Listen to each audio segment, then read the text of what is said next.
Welcome to the third episode of the Football Baron podcast. For today's episode, we're going to be covering the Bundesliga fixtures that were today, specifically how Bayern has won the Bundesliga for the 8th consecutive time, as well as some of the Premier League fixtures that are coming up this match day. Starting off with the Wednesday fixtures with Sheffield United going up against Aston Villa, alongside Manchester City facing Arsenal.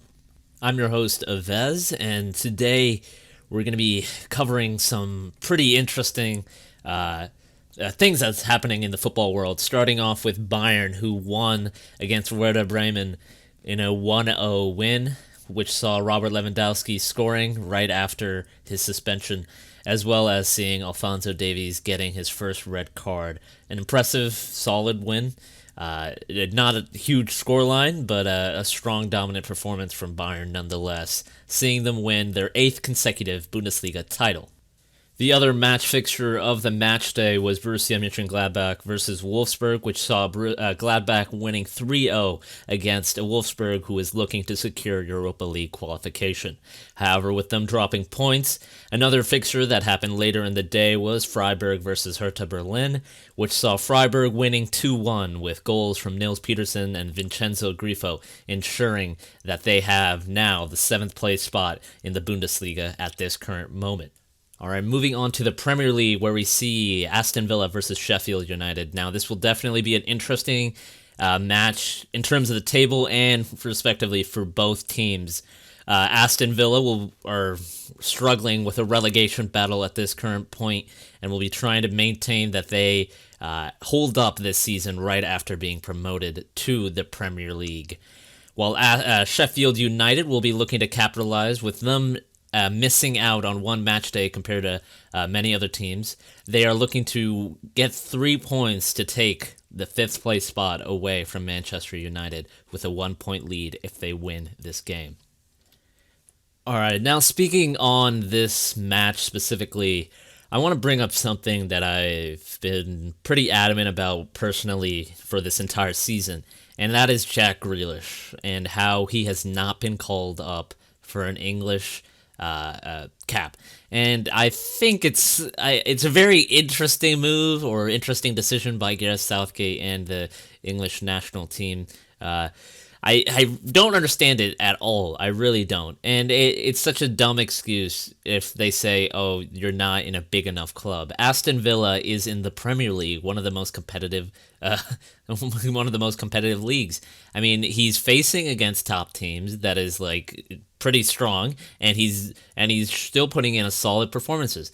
And the other players that are in the English national team some of them aren't as good, stats-wise and on the pitch in terms of talent.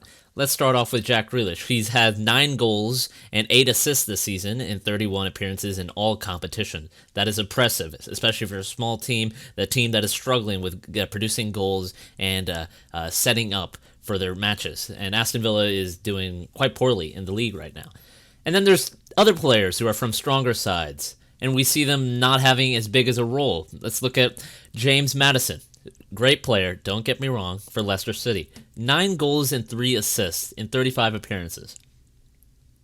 Now, that makes 0 sense for me.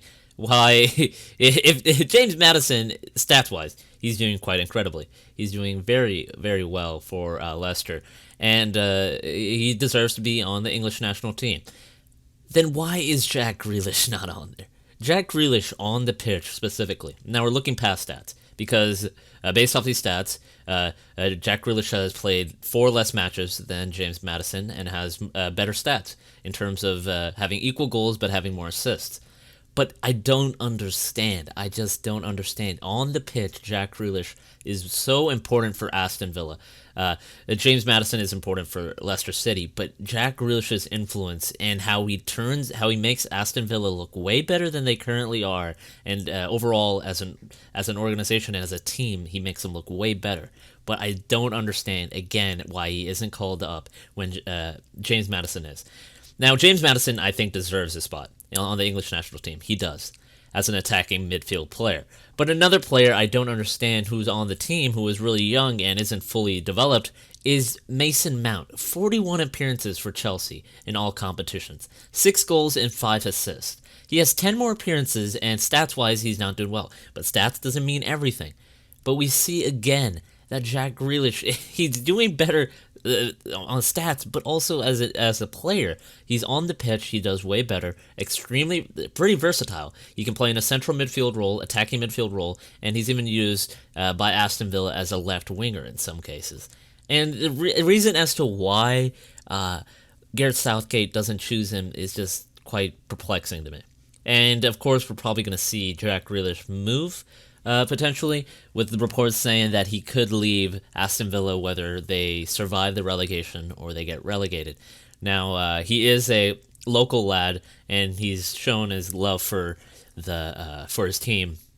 But I extremely don't. I doubt Aston Villa keeping him, because he is a talented player, and there are definitely some teams that are looking to capitalize on Aston Villa potentially being relegated and take Jack Grealish. And again, I just need to highlight this. If he shows strong performances after the break, after the coronavirus break, and he still is putting in consistent performances that make Aston Villa look amazing and do better than they probably should, then he really should be called up for the English national team. Now, speaking on Sheffield United, who are, of course, looking to secure Europa League qualification, what Chris Wilder is doing at Sheffield United in the Premier League is impressive. I mean, this side isn't, strong, like, financial backing. He's managed them well. The good players, they don't stick out as some amazing players, but they are really good in the system that he's created. But importantly, Sheffield United, who have a strong goalkeeper, specifically one that's, when I mean doesn't stick out, but one who is little underappreciated, is Dean Henderson of Sheffield United, who is on loan from Manchester United. And there are reports that Sheffield is looking to extend his loan to the end of the season because of the coronavirus shifting the dates, as well as them trying to look to see him be extended to the next season as well as Sheffield's goalkeeper. And Chris Wilder even stated that he's having positive talks, or him and Manchester United are having positive talks when it comes to Dean Henderson and potentially keeping him for another season. Now, Dean Henderson, some have said that maybe he should take the English number one spot as a goalkeeper from Jordan Pickford of Everton. Now, thinking on this a little bit more, I think that Jordan Pickford has had a terrible season. That's obvious. That's clear to anyone. But I think Dean Henderson has had one really good season. That you can't deny that fact. You can't. But I think we should wait it out for next season. Next season, if he still has those impressive performances that he's having right now as a goalkeeper, then you should consider him becoming consider him getting a cap, or not a cap, but as number one, a starting spot over Pickford. If Pickford does terribly again, or not well in another season for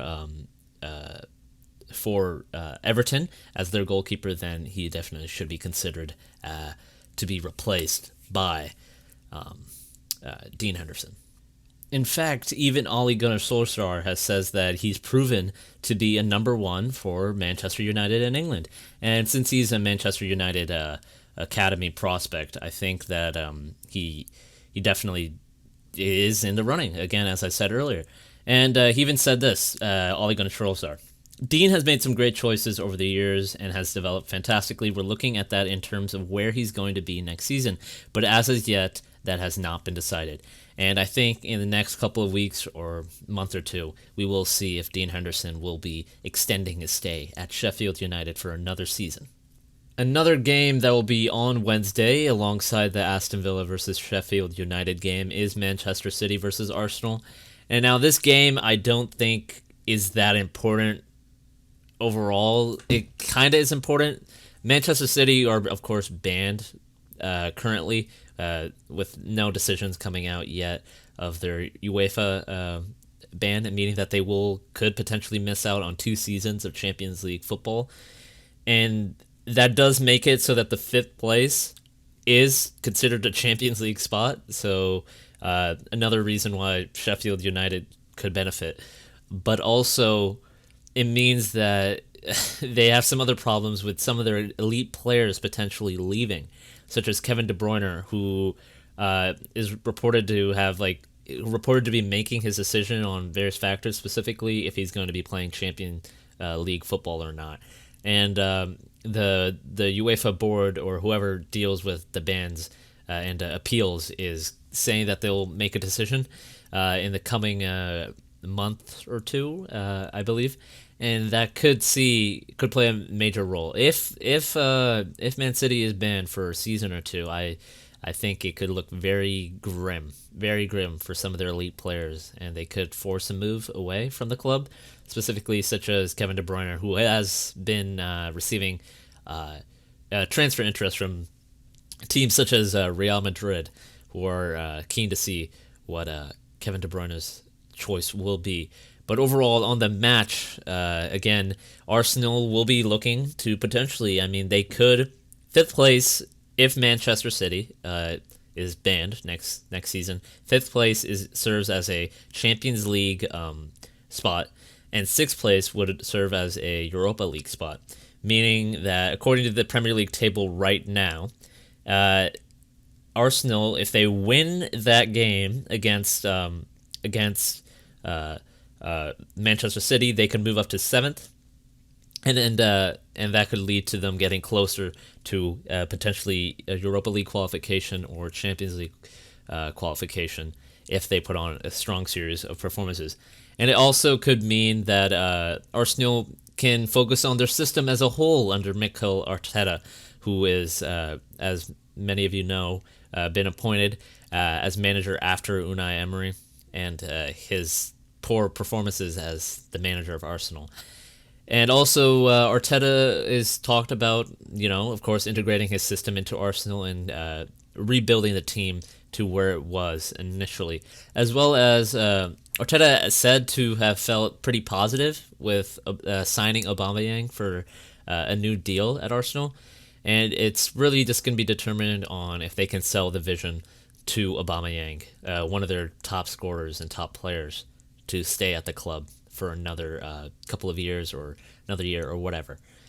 And definitely this match, I think, is more important to see how both teams will react after the break. If we'll see Arsenal recover from their loss to Brentford, which shouldn't really play a big deal. Really, it's just banter from Premier League fans and anyone who dislikes Arsenal.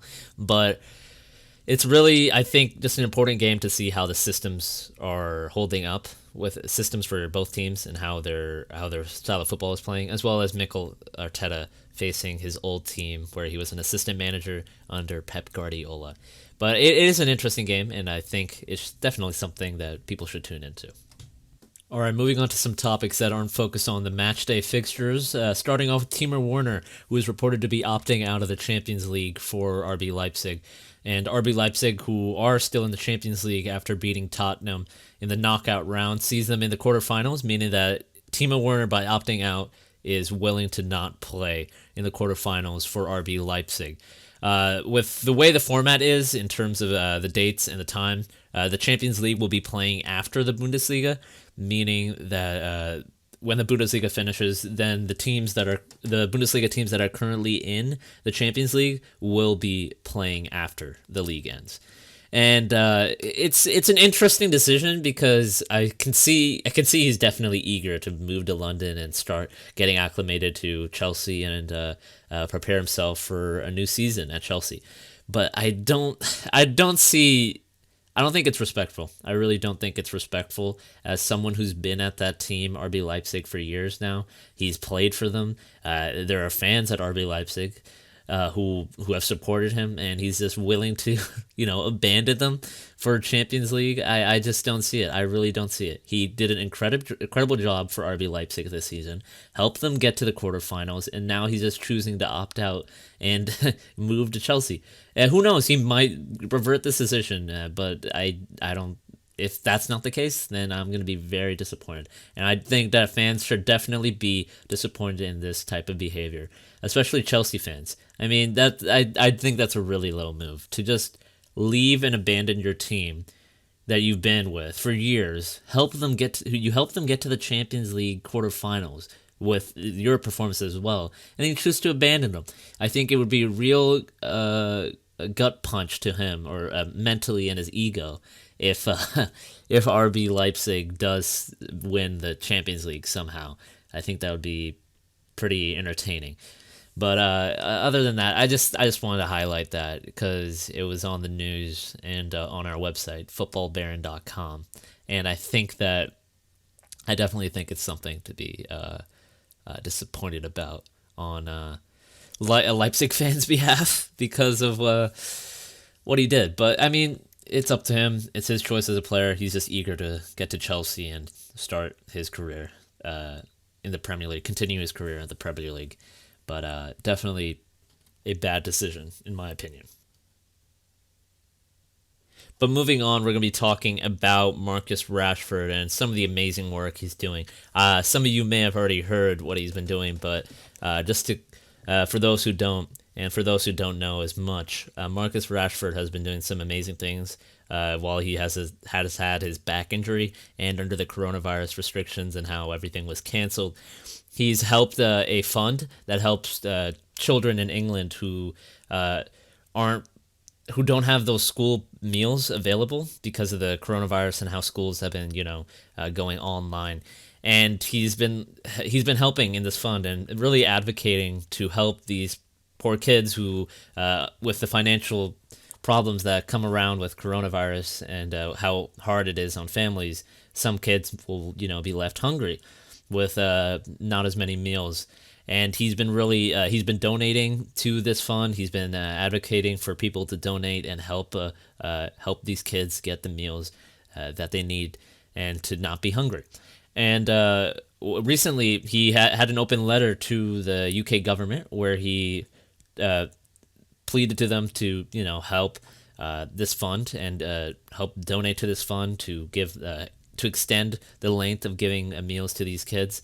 And it worked. Around $151 million or 120 million pounds are going to be allocated to this fund to help these kids get meals. And it's estimated that about 1.3 million children in England will be able to claim free school meal vouchers during the holidays after a campaign by, of course, Marcus Rashford. Now, it's amazing that what football can do. It can really unite us, and Marcus Rashford he's a good football player for starters, and this just proves he's a great person for second.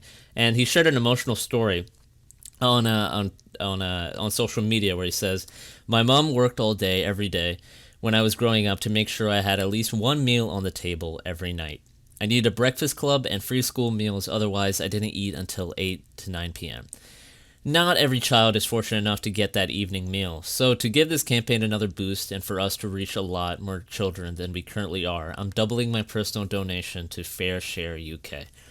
That's just incredible. It's amazing. Like, he came up from a situation that unfortunately many children are facing, and he's gone back to those that same community who are suffering, and he's helping poor kids and families who are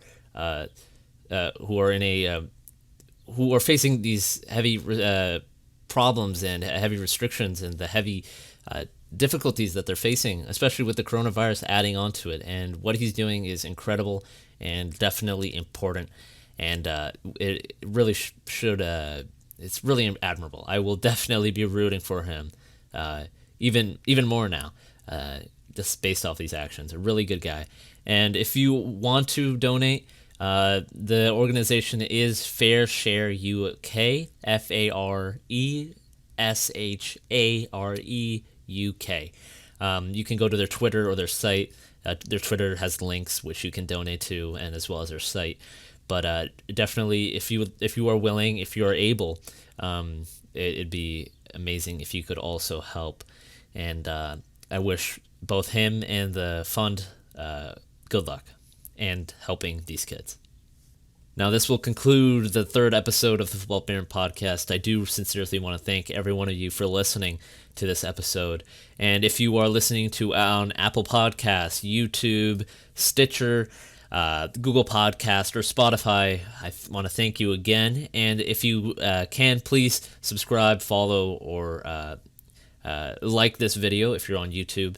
And we appreciate your support. And if you want to see more content like this, of course, check out our Football Baron YouTube channel, where we have clips of these podcasts, clips taken from these podcasts. If you aren't able to listen to the entire podcast, you can listen to small segment clips.